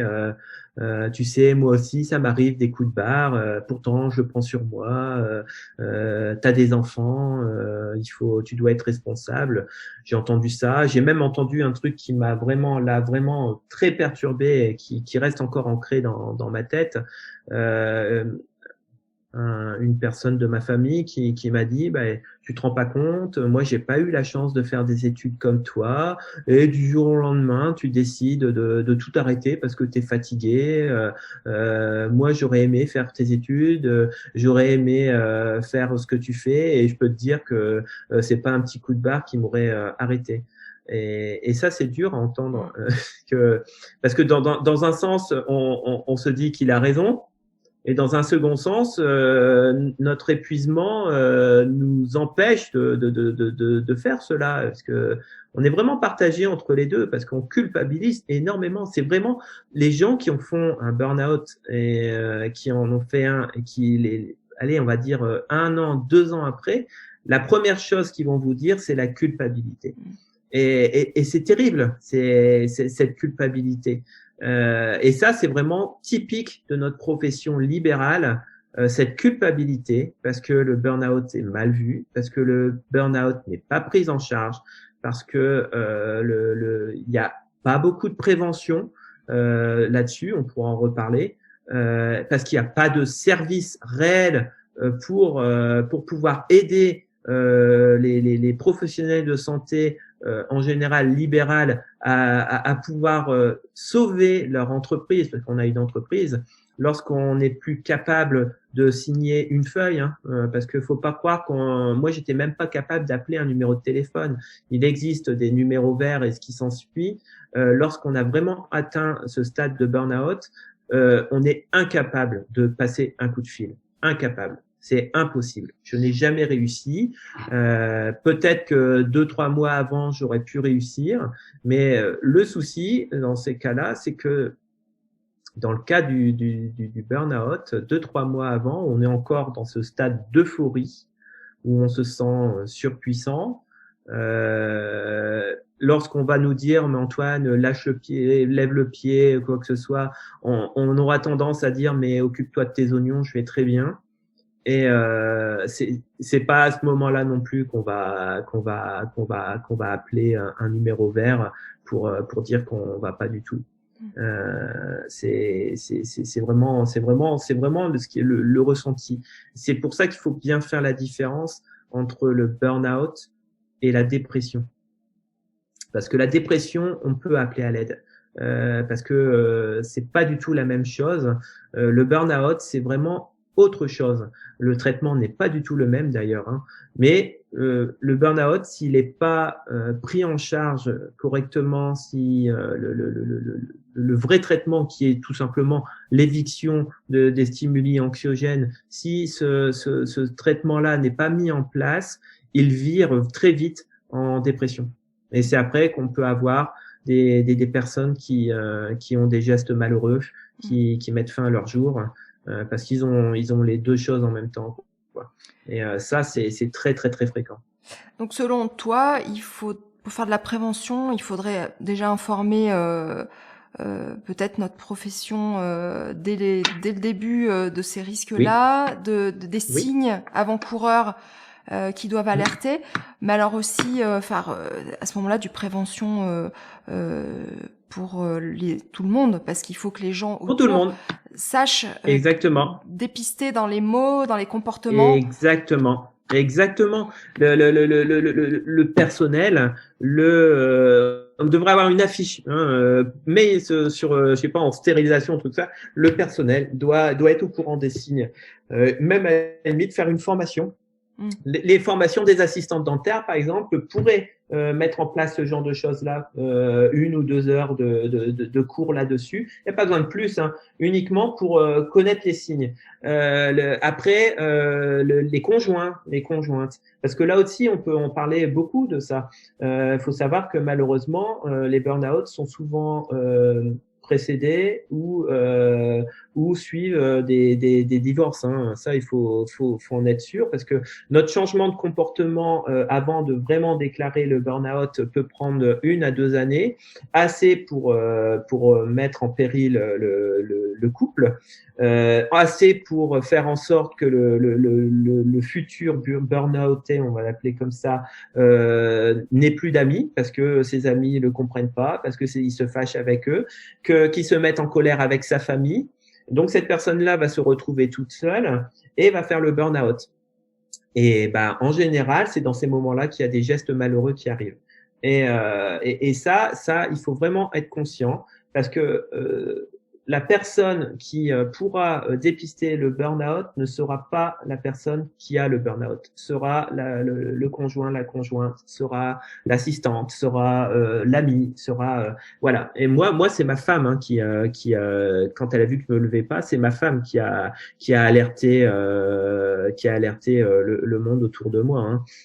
Moi, je n'ai rien fait. Hein, je n'ai rien fait du tout. Hein. Moi, j'avais l'impression que la mort sociale était là et que c'était la fin du monde, quoi. Et je me restais cloîtré dans mon lit, je ne bougeais plus. C'est ma femme qui, heureusement, à l'époque, était là. Malheureusement, mon couple n'a pas survécu, parce que je pense qu'elle a beaucoup souffert de cela, ce que je comprends complètement. Et de ce fait-là, le couple n'a pas survécu. Ouais. Et pour autant, je lisais ce matin, donc c'est tout frais, un article qui datait de 2018, donc ça fait déjà 2 ans, où il y avait une étude réalisée justement par le Conseil national de l'ordre qui était alarmant, qui évoquait un dentiste sur 3 qui se plaignait, qui souffrait d'épuisement professionnel. Donc dans l'article, il disait clairement que c'était une priorité et qu'il fallait mettre en place des plateformes d'écoute et d'aide, une certaine forme d'entraide. On en parlait ensemble l'autre jour au téléphone, qui à mon avis est faisable. C'est-à-dire que c'est pas du domaine de l'impossible, de faire de la prévention. Donc ça, je l'ai lu écrit noir sur blanc. Pour autant, aujourd'hui, concrètement, qu'est-ce qui a été mis en place pour aider nous aider et aider ceux qui sont déjà à des stades bien avancés à ne pas commettre l'irréparable? Voilà, rien. Moi, quand en 2018, quand il y a eu cet article-là, j'ai demandé à être reçu au Conseil national de l'ordre. J'ai été reçu. Je m'étais déplacé quand même pour proposer un service qui va bien au-delà d'une simple écoute téléphonique, parce que ça existe déjà, je vais vous dire. Et on m'a reçu 15 minutes, et puis tout en me disant vous inquiétez pas, on a toute une équipe qui gère et qui sait quoi faire. Et il n'y a jamais rien eu qui a été fait. Et en fait, moi, je suis pas le seul à le dire. Toutes les personnes qui ont souffert de ce que j'ai vécu me disent exactement la même chose. Oui, il faut une plateforme d'écoute, ça c'est clair. Il faut un suivi psychologique, voire des fois psychiatrique, quand ça passe en dépression. C'est indispensable, vraiment indispensable. Et il faut aussi la possibilité de pouvoir arrêter de travailler. Mais quand je dis arrêter de travailler, c'est ne plus penser à rien. Alors, imaginez-vous maintenant devoir arrêter de travailler du jour au lendemain dans votre cabinet libéral. Est-ce que vous allez arriver à ne penser à rien? Est-ce que vous n'allez pas penser à vos assistantes qui se retrouvent toutes seules? Est-ce que vous n'allez pas penser au bridge que vous deviez livrer le lendemain et que vous ne pourrez pas le livrer et que vous vous sentez vraiment plus capable de retourner au cabinet, donc vous savez pas comment ça va se passer? Est-ce que vous allez pouvoir oublier le fait que vous deviez trouver un remplaçant en urgence alors que vous êtes incapable de passer n'importe quel coup de fil pour plusieurs raisons? Parce que vous êtes fatigué, épuisé, parce que vous êtes honteux de ce qui vous arrive et que vous n'avez pas envie de vous de vous rabaisser. C'est vraiment ce qu'on ressent, hein, de vous rabaisser à demander de l'aide. Voilà. Est-ce que vous allez ne pas penser aux charges qui vont courir malgré votre absence? Non, vous allez y penser. Donc, les stimuli anxiogènes seront toujours là. Donc, vous ne pourrez jamais, jamais, jamais prendre ce fameux temps de convalescence qui est obligatoire lorsqu'on est en burn-out avéré. Hein, je dis bien burn-out avéré. Parce que sinon, après, ça vire automatiquement en dépression. Et alors là, ça devient plus lourd. Et là, moi, c'est ce que j'ai eu. Et là, ça devient beaucoup plus lourd à gérer parce que là, il y a vraiment un suivi très fort à faire, un risque suicidaire qui est très, très, très élevé. Et là, la famille au complet en prend un coup. Et donc moi, j'avais proposé au CNO, donc déjà comment dire, l'écoute téléphonique, elle existe déjà via des associations. Donc je vais la nommer parce que c'est une super association. C'est l'association SPS. C'est une superbe association. Ils m'ont beaucoup aidé. Vous avez la possibilité d'avoir même une application sur votre smartphone où vous pouvez 24 heures sur 24 parler à un psychologue diplômé français. Hein, qui prendra des nouvelles de vous le lendemain et si besoin, un psychiatre vous prendra en charge dans des structures qui seront dédiées aux professionnels de santé. Il y a des structures un peu partout en France et c'est vraiment quelque chose de bien. Donc ça existe. Au niveau soutien et ce qui s'ensuit, ça existe. Je pense que le Conseil de l'Ordre devrait plus en parler. Il ne le fait pas. Mais ils sont souvent invités au colloque. Je pense que la dernière fois, ils sont même pas venus. Je me trompe peut-être, hein, mais je pense pas qu'ils n'étaient venus. Ça, c'était déjà quelque chose de très bien. Mais moi, j'avais proposé plus. J'avais proposé une aide vraiment spécifique au cabinet dentaire. J'avais déjà bien travaillé là-dessus à l'époque. C'est faisable largement pour vraiment venir en aide au niveau matériel, pour faire en sorte que le chirurgien dentiste qui est en burn-out et qui a besoin de ce repos, il y a vraiment besoin de ne penser à rien et de recharger ses batteries. Je pense qu'il faut réellement pouvoir l'aider au niveau du cabinet avec un service avec des experts bien particuliers, des experts qui pourront gérer les assurances et prévoyances, un autre expert qui pourra se déplacer pour parler au personnel, pour éviter les conflits, pour expliquer un petit peu pourquoi la personne a peut-être changé d'humeur ou quoi que ce soit ces derniers jours. Aussi, la possibilité de pouvoir parler aux patients, communiquer, peut-être pas avec tous les patients, mais mettre une affiche en salle d'attente, je sais pas, mais là, pouvoir communiquer pour expliquer ce qui se passe, pour éviter aussi les conflits de ce côté-là, les gens qui vont aller se plaindre parce que les soins sont pas finis ou quoi que ce soit, ce qui peut être horrible lorsque le dentiste revient au boulot, s'il y arrive, se retrouver avec toutes ces difficultés-là. Après, il y aura possibilité aussi avec les facultés de se mettre en relation pour pouvoir exercer des remplacements éclairs avec des étudiants qui seraient ravis de pouvoir travailler dans des cabinets dentaires. Il y a vraiment multitude de choses possibles à mettre en place. Moi, j'avais proposé mes services pour cela. Voilà. Bon, ils m'ont entendu, ils ont gardé mes documents, mais j'ai jamais eu de retour là-dessus. Mais je reste persuadé que le traitement médical est indispensable, ça c'est clair. D'ailleurs, je reparle encore de cette association et tout le reste, mais ce n'est pas suffisant. Il faut absolument que le chirurgien dentiste puisse réellement se reposer et savoir que son cabinet ne part pas à la faillite suite à son burn-out. Parce qu'un burn-out ne se soigne pas en une semaine. Il faut des fois 3 ans pour s'en remettre.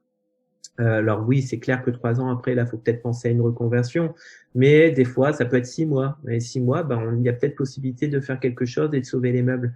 Et parce que la plupart des personnes qui font un burn-out, la plupart ont envie de reprendre le boulot, hein. Ça c'est clair, avec certainement de nouvelles réorganisations, certes, mais il y en a qui ont envie de reprendre le boulot. Mais si votre cabinet a été à l'abandon et que toute votre patientèle a fui et que vous vous retrouvez avec des plaintes à droite à gauche parce que les soins n'ont pas été terminés et qu'il n'y a pas eu de remplaçant parce que vous n'avez pas réussi à trouver un remplaçant ou vous n'avez pas eu la force, que votre personnel vous mette au prud'homme et soit plus présent, vous n'avez pas trop envie d'y retourner, hein, franchement, hein. Et parce que vous savez que ça va être pire que mieux. Et ça, je pense que les gens l'ont pas compris. C'est terrible, hein. J'ai l'impression qu'il y a que les personnes qui ont vécu ce que j'ai vécu qui comprennent ça. Et il y a même pas encore quelques jours, j'ai eu une discussion un peu houleuse sur les réseaux sociaux à ce sujet. Parce que les gens disent mais oui, mais tout ce que tu proposes ça existe, il y a des services il y a des services qui existent, des assistantes sociales et tout. Je fais oui, bien sûr que ça existe. Le but c'est pas de réinventer la roue. Ce service-là, bien sûr, qui pourra répertorier toutes les aides efficaces qui existent, mais en tant qu'un cabinet dentaire, c'est très spécifique. Ça demande quand même des choses bien spécifiques et ça n'existe pas. Donc, vous ne pourrez pas demander à votre assistante sociale de vous trouver un remplaçant, de gérer vos patients, les conflits, d'alerter les institutions, de gérer toutes vos prévoyances, vos leasings et ce qui s'ensuit. Ça, on trouvera pas. Moi, j'ai cherché, j'ai tapé à toutes les portes, moi, et j'ai pas trouvé. Le constat, c'est quand même qu'aujourd'hui, notre profession est quand même bien abîmée et touchée fortement par le suicide. Quand on en arrive au suicide, c'est quand même l'étape ultime. Si encore aujourd'hui, on a des confrères qui viennent à faire ce geste terrible, c'est bien qu'il y a pas tout n'est pas mis en œuvre pour l'éviter. Non. Donc l'autre jour, j'en parlais avec Ronan Kurover qui a écrit un livre de développement personnel et qui propose aussi des formations justement pour aider des praticiens qui ont envie de travailler sur eux et de modifier certaines choses. On en parlait tous les deux, donc il m'évoquait une consoeur qui s'est suicidée il y a pas très longtemps. On n'en entend pas du tout parler, donc c'est pas parce qu'on n'en entend pas parler que ça n'existe pas. Ça existe, c'est dramatique. Parce que c'est évitable. Ouais, c'est ça. Là, au moment où je vous parle, j'ai un ami confrère, un ami de ma fac qui est en réanimation parce qu'il a fait une tentative de suicide. Donc là, il est entre la vie et la mort. Je ne sais pas si c'est rapport avec le boulot, on ne sait pas encore, mais qu'importe. Ce geste-là doit derrière, il faut qu'il y ait quelque chose qui puisse l'épauler et qui puisse faire en sorte de maintenir son activité professionnelle par la suite, parce alors il y a des gens qui vont dire oui, mais enfin il a voulu mettre fin à ses jours, donc maintenant il faut pas pleurer après derrière. Mais alors c'est horrible de penser ça, mais il y en a qui le disent. Et certainement que là, il n'était pas bien pour en arriver à là, mais faut savoir que le suicide, c'est aussi la volonté de se soulager de quelque chose qu'on ne peut plus supporter. C'est pas une démarche purement égoïste comme tout le monde peut le dire. C'est vraiment une démarche pour essayer de se soulager parce qu'on n'a pas trouvé d'autres moyens. Et cette personne-là va certainement regretter. Enfin, mon ami va certainement regretter parce qu'il va survivre. Il va certainement regretter son geste. Il aura envie d'aller de nouveau de l'avant, mais pas avec une épée de Damoclès, parce que là, c'est clair que il va pas retravailler la semaine prochaine. Moi, je me fais beaucoup de soucis pour ça. Donc là, je viens seulement de l'apprendre. Je l'ai appris hier. Donc je vais voir un petit peu au niveau niveau professionnel, s'il y a pas moyen de mettre en place des choses, c'est pas évident parce que je suis tout seul, donc je peux pas trop aider. Mais pour autant, moi, je supporte pas de laisser une consoeur ou un confrère dans la souffrance. Ça, c'est pas possible. Je l'ai vécu, je sais ce que c'est, et ça me paraît complètement fou de ne rien faire. Ouais, c'est peut-être le moment, là, le bon moment aussi dans notre profession de nous remettre tous en question, parce qu'en fait, je pense que on a tous aussi une petite part de responsabilité à se regarder le nombril, à vouloir montrer qu'on est meilleur que le voisin, avoir la critique un petit peu facile. Donc il faut qu'on retrouve cette confraternité et pas que le mot. Il faut vraiment qu'on retrouve dans nos actes, dans nos propos, et ça commence aussi par notre façon de parler et de ne pas juger. Non, mais complètement. On va parler aujourd'hui de ton actualité qui est beaucoup plus marrante et positive, puisque tu t'es lancé dans un projet depuis le après le premier confinement. Je vais y arriver. Oui, c'est ça, c'est ça. Donc c'est Dantacop.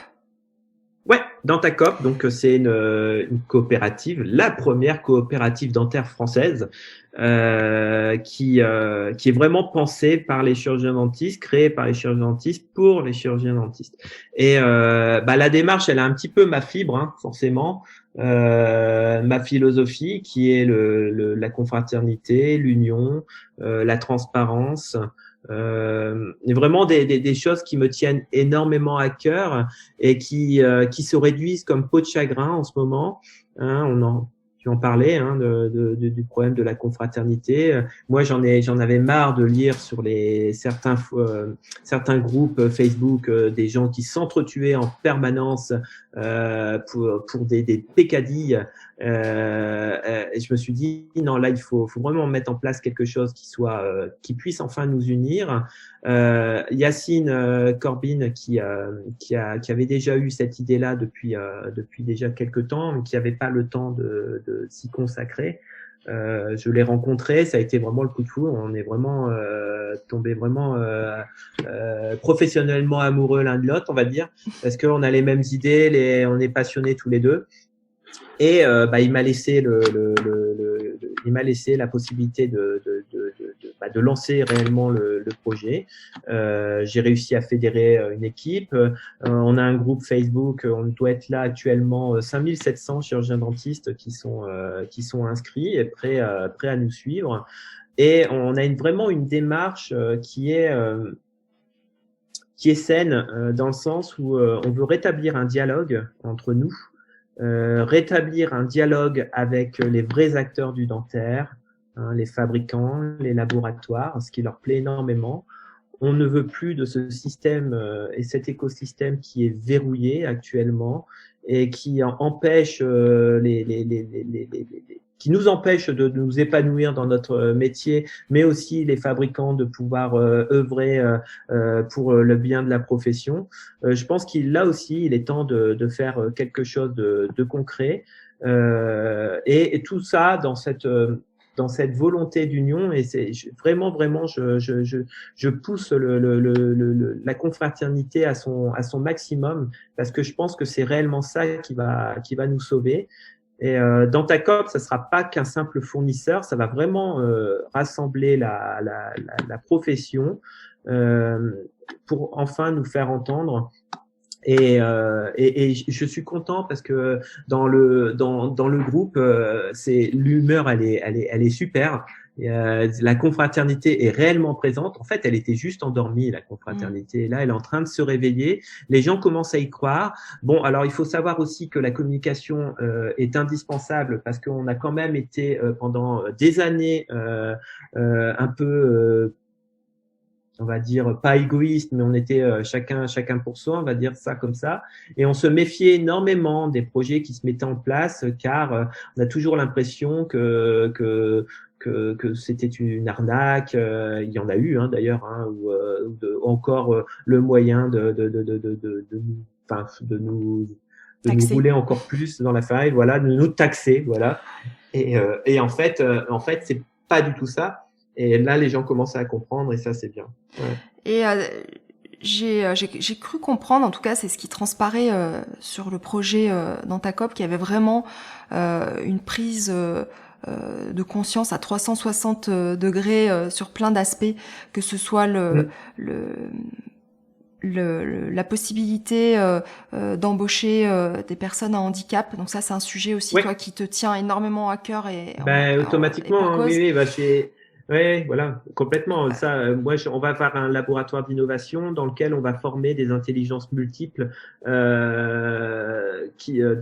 c'est souvent des personnes qui sont déscolarisées, qui n'ont pas pu montrer leur véritable potentiel, et on aimerait les former au développement web, à la microélectronique, qui pourront servir dans le laboratoire d'innovation aux porteurs de projets, souvent dentistes eux aussi, qui ont envie de concrétiser leur idée, mais qui n'ont pas forcément les moyens ou les experts pour le faire. Et là, franchement, je pense qu'on pourrait vraiment avoir le label Dental French Tech. Ça, j'y tiens. D'ailleurs, le gouvernement s'y intéresse. Donc ça, c'est une très bonne chose. Et je pense réellement que on doit vraiment avoir cette démarche-là, parce que c'est vraiment nous, ça. Hein. On a quand même une mission de santé publique, et je pense que c'est important que ces choses-là soient mises en place. On veut aussi aider les associations, il y en a plusieurs, qui permettent l'accès aux soins aux enfants handicapés. Et on aimerait pouvoir, grâce au laboratoire, aux bénéfices que le laboratoire va enclencher, va dégager, grâce à ces bénéfices-là, pouvoir financer et aider à financer ces associations-là en matériel ou autre chose, pour faire en sorte qu'on n'oublie pas aussi cette partie de population qui a tout à fait le droit, comme nous, d'être soignée correctement. Et oui, j'ai forcément cette fibre-là. J'ai d'ailleurs été pendant 1 an directeur technique de l'association Autisme Info Service, qui est une super association qui œuvre énormément pour l'autisme. Donc forcément, oui, j'ai cette fibre-là inclusive, et ça ne me lâchera pas. Et d'ailleurs, je l'ai au sein de notre équipe, puisque dans notre équipe, nous avons des consoeurs et des confrères qui ont eu un peu le même parcours que moi et qui sont super contents de pouvoir se reconvertir dans un projet comme le nôtre, et pouvoir retrouver une certaine fierté et garder leur statut de chirurgien dentiste. Et ça, c'est important. Là, vous t'as mis en place une cagnotte solidaire sur Litchi récemment, puisque c'est des projets qui pourraient être menés à bien en besoin de financement. Oui. Ça en est où aujourd'hui? Ça prend une bonne tournure? Ça prend une bonne tournure, en fait, parce que la cagnotte Litchi, elle a deux rôles principaux. Le premier rôle, forcément, c'est de nous aider pour une trésorerie de démarrage, parce que mettre en place une société, enfin une coopérative, ça demande de l'argent, ça demande de l'expertise, et l'expertise, ça a un coût. On a aussi pas mal de petites dépenses qui vont se mettre en place à droite à gauche. Donc, on a vraiment besoin de cette cagnotte de démarrage pour être au plus rapide et au plus efficace. Mais ça a aussi une seconde importance, mais pas des moindres. Ça permet de montrer aussi qu'il y a vraiment un soutien derrière et la volonté de changer les choses. Ça permet alors de ce fait de rassurer les banques qui vont nous suivre, enfin qui vont nous financer le reste, hein, forcément. Donc, on a vraiment besoin d'un maximum de participants. La trésorerie, là, c'est parfait. Peu importe la somme qui est donnée, le principal, c'est le nombre de participants, parce que ça montre l'intérêt qu'il y a pour le projet, que c'est un projet qui est viable, et donc ça va rassurer les banques et les autres organismes qui pourraient nous aider par la suite. Là, on doit être à peu près à 780 participants. On peut faire beaucoup plus encore. Il doit rester encore 50 jours, je pense, pour pouvoir pour pouvoir donner. En plus, bon, comme la société là va bientôt, là le CABIS, on va bientôt le recevoir, on pourra émettre des factures, donc on pourra défiscaliser. Donc ça, c'est déjà, enfin, pas nous, mais les donateurs pourront défiscaliser. Et de ce fait-là, bon, c'est déjà mieux voilà, c'est mieux et plus transparent. Bien sûr, comment dire, cette cagnotte-là sera gérée de manière transparente. On va mettre en place la possibilité de visionner en direct les dépenses, les prévisionnels, et les relevés de compte seront mis à disposition aussi de la même manière. On veut vraiment quelque chose de transparent. De toute façon, la coopérative ne sera pas à but lucratif, car tous les bénéfices à la fin de l'année, il faut quand même de quoi vivre pour payer les salariés, mais les bénéfices, il y en aura, ces bénéfices seront redistribués aux adhérents au prorata de leurs achats. Voilà. D'accord. Aujourd'hui, combien de personnes œuvrent, enfin, c'est-à-dire sont actifs avec toi dans ta coop? On est 130 chirurgiens dentistes qui sont actifs, plus ou moins. Il y en a, c'est 5 minutes par semaine, d'autres c'est beaucoup plus. Et on a 8 personnes qui font partie du noyau directionnel. Et là, ils sont beaucoup plus actifs forcément. Et ils se répartissent 5 services avec des compétences différentes. On a aussi des personnes qui sont ultra compétentes, qui sont professionnels de santé mais pas dentistes, mais qui nous aident bénévolement pour l'instant dans des démarches bien particulières, notamment des acheteurs internationaux, parce que ça c'est vraiment quelque chose qui est très compliqué. Le commerce extérieur, c'est vraiment un métier.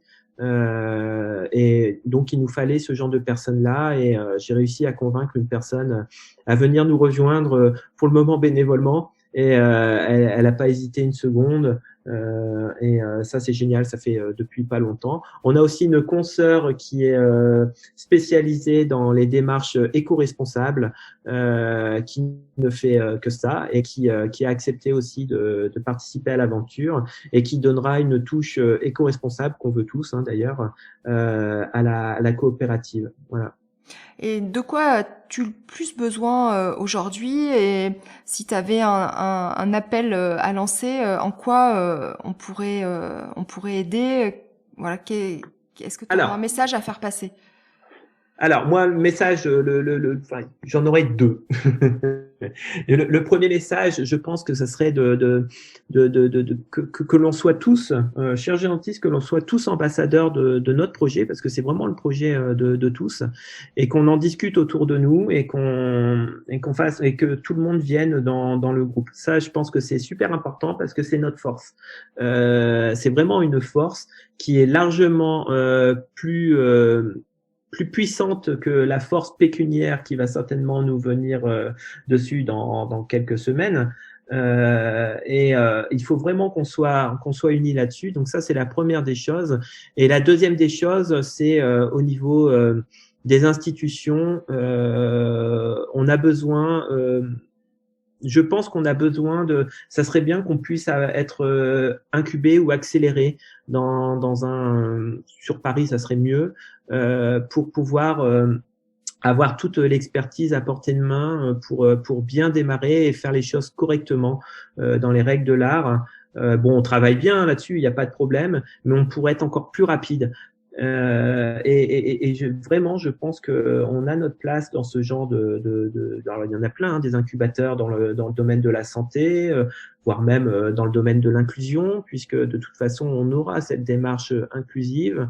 Je pense ça serait vraiment bien qu'on puisse. Alors, j'ai rempli pas mal de dossiers, mais c'est jamais évident.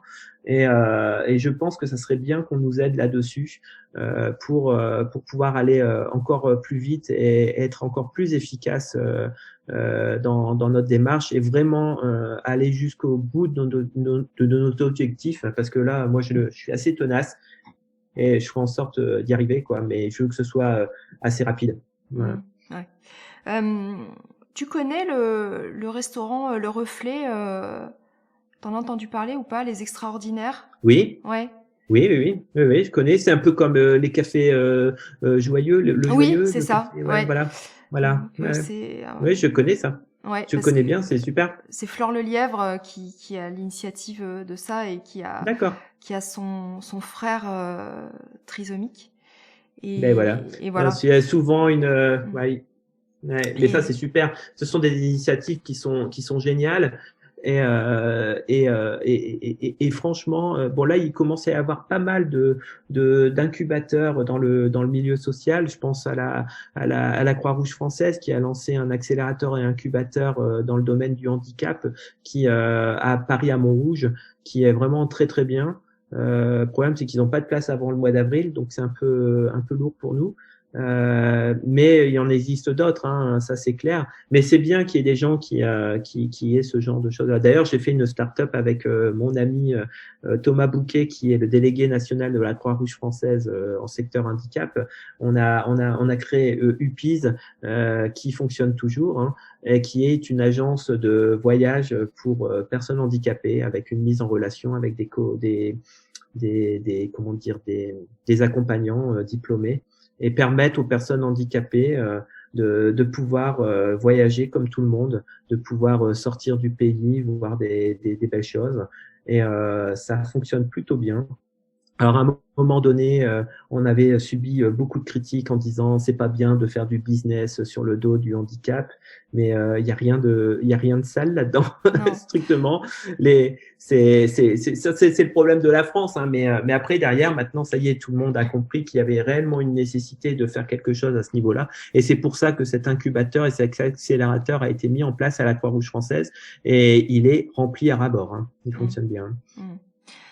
Alors Antoine, tu nous parlais tout à l'heure d'une facette de toi, d'une image de toi où tu nous montrais une personnalité introvertie, timide, pas forcément. Ouais.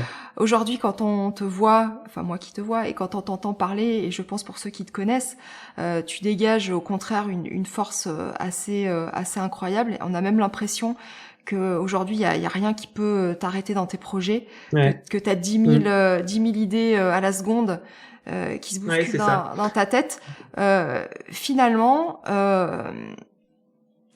ce burn-out, aujourd'hui, est-ce que tu vois ça comme une renaissance, comme Complètement. Moi, je vais même avoir un terme qui peut choquer, mais qui peut donner de l'espoir aussi. C'est que le burn-out m'a sauvé la vie, d'une certaine manière.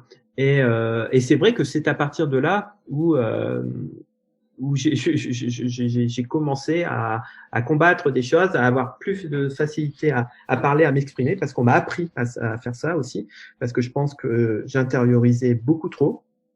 Aussi, je ne supporte pas l'injustice, notamment à ce niveau-là. Ça, c'est vraiment quelque chose qui me met hors de moi. Mais malheureusement aussi, faut savoir que ça laisse des séquelles, euh, énormément de séquelles qui ne se voient peut-être pas. Chez moi, c'est plutôt, on va dire, au niveau professionnel, il n'y a aucun problème. Au contraire, je pense que ça m'aide énormément. J'ai aussi une vision très agile, avec une hiérarchie horizontale au sein de mon équipe, parce que je pense que c'est super important pour que tout le monde se sente à l'aise et qu'on évite ce genre de burn-out, hein. Mais par contre, là, c'est pour la petite histoire personnelle. Je suis maintenant quelqu'un qui fait les choses à fond, et je suis une véritable catastrophe au niveau affectif, il faut dire. Et je fais trop à fond, donc soit je fais peur, soit parce que voilà, mais c'est tout. Après, c'est normal, et en fait, on a tous des séquelles comme ça s'apprend. En fait, je réapprends à vivre, et je pense que sur ce domaine-là, bah, il faut encore que j'apprenne, mais ça viendra. Mais on a tous on sort différent d'un burn-out. Souvent, on sort meilleur parce que on a compris des choses, on se connaît mieux, on connaît ses limites, on est plus empathique, on se soucie de l'autre beaucoup plus facilement. En plus, on reconnaît très facilement le burn-out. On sait quand il y a quelqu'un qui est en train d'en faire un. Ça, c'est terrible, mais c'est un don qu'on a une fois qu'on a. Et tout le monde, tous ceux qui ont eu un burn-out pourront le dire.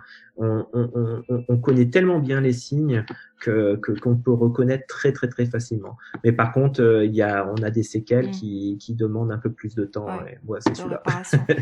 Et Ouais. donc, justement, c'est intéressant ce que tu viens de dire. Si on est face à quelqu'un, et je pense que moi, hier, justement, en consultation, j'étais avec une de mes patientes qui m'a laissé croire que, voilà, qui travaille dans le milieu enseignant. On sait aussi que le milieu enseignant est Ah touché oui, par ce complètement. problème-là. Bien sûr.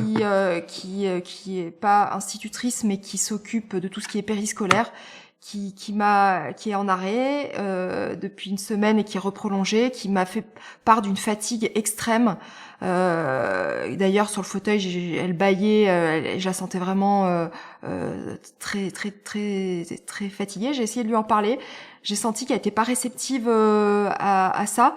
Donc les mots sont pas faciles, c'est-à-dire que même Non. si la personne en face soupçonne quelque chose, c'est pas forcément la personne qui en souffre qui va se dire ah bah oui tiens merci j'ai compris, je fais un burn-out, ok. Non, ça se passe pas comme ça. Alors concrètement, Non. si ça se produit, si autour de nous on a quelqu'un où on a des doutes, si nous-mêmes dans ton discours on ressent des petites choses qui potentiellement nous concernent, où on se reconnaît, qu'est-ce qu'on doit faire?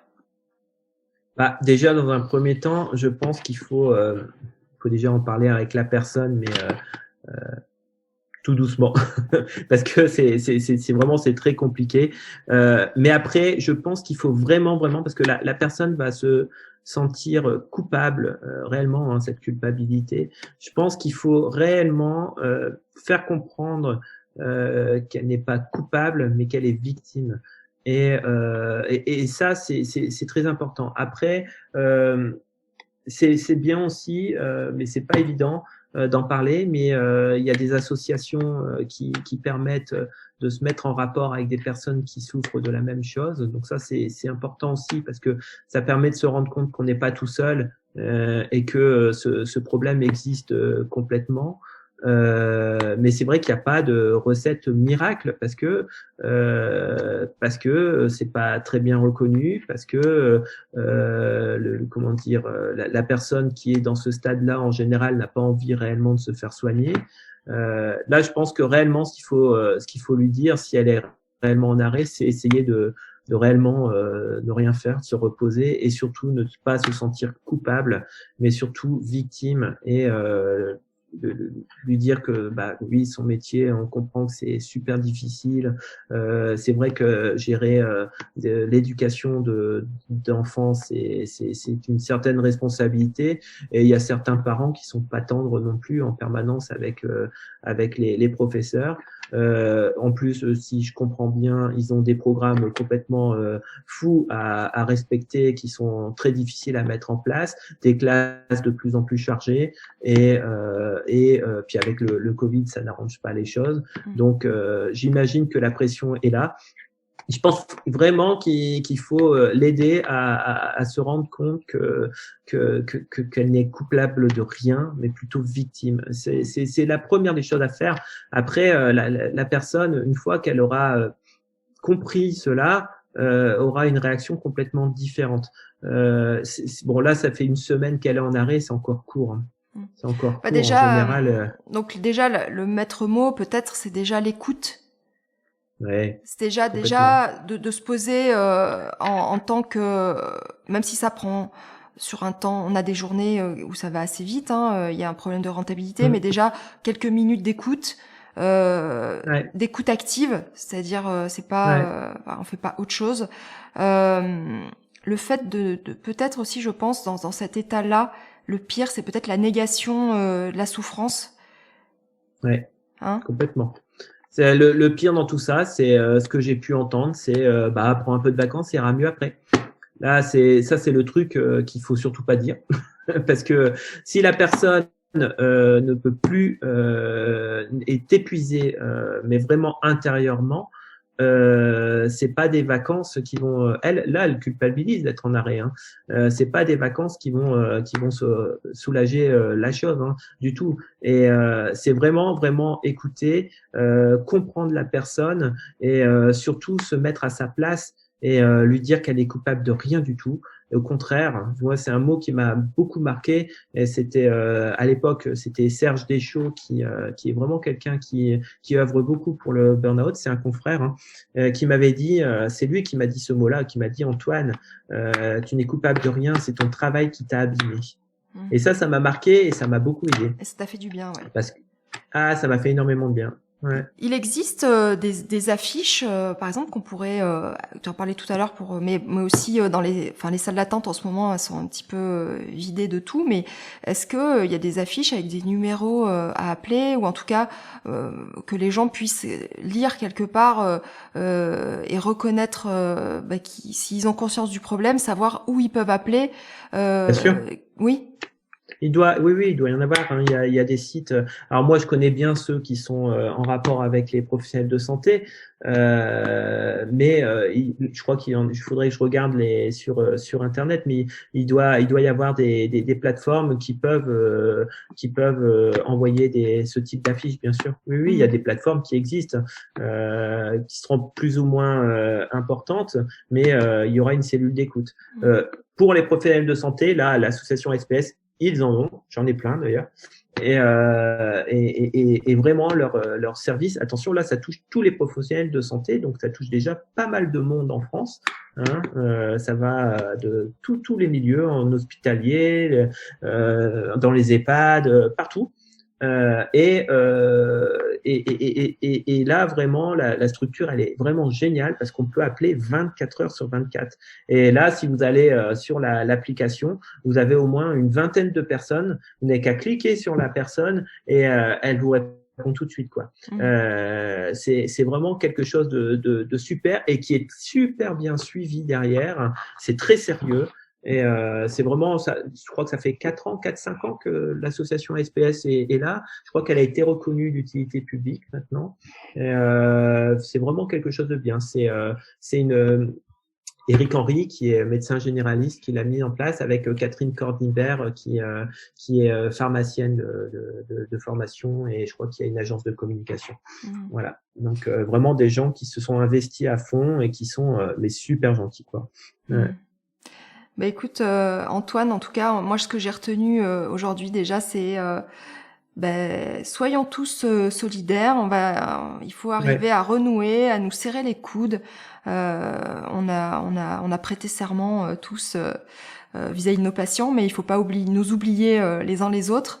Donc on va faire passer le message, on va essayer de rassembler un maximum de personnes au sein de Dantacop. On a tous à y gagner en fait. J'ai retenu aussi que même si cette maladie était extrêmement sournoise, compliquée et destructrice, tu étais la preuve que on pouvait s'en sortir et qu'on pouvait renaître et repartir sur des nouvelles bases. Donc c'est un message qui est quand même très positif. Donc en tout cas, je te remercie infiniment d'avoir pris le temps d'échanger avec moi.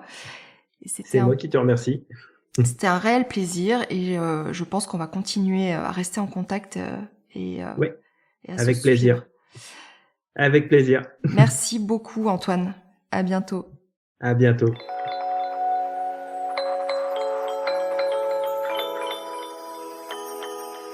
Voilà, cet épisode est terminé. J'espère qu'il vous a plu, mais surtout que le témoignage d'Antoine vous aura été utile. Le burn-out, appelé aussi syndrome d'épuisement professionnel, est malheureusement trop fréquent dans notre profession et conduit certains d'entre nous à commettre l'irréparable. La prévention, ça commence par des choses simples, soyons plus respectueux les uns des autres, surveillons notre parole et essayons aussi de comprendre plutôt que de juger. Il reste encore beaucoup à faire, mais rien n'est impossible et surtout, nous sommes tous concernés. Dantacop a lancé une campagne de financement. Je vous encourage vivement à aller faire un tour sur Litchi. Pour participer à la cagnotte, il vous reste encore quelques jours. Comme toujours, je vous mettrai sur le site internet tous les liens évoqués dans l'épisode. Alors n'hésitez pas à me laisser vos commentaires sur le site internet ou sur les réseaux sociaux, c'est toujours un plaisir pour moi d'échanger avec vous. Pour ne louper aucun épisode, n'oubliez pas de vous abonner à la newsletter et au podcast sur la plateforme d'écoute de votre choix, Deezer, Spotify, Apple Podcast et plein d'autres. Le montage est de Pauline Bussy et la musique du générique Soul Blue Tango de Monica. Je vous dis à bientôt, je vous souhaite de très belles fêtes de fin d'année et vous retrouve en 2021 pour un nouvel épisode.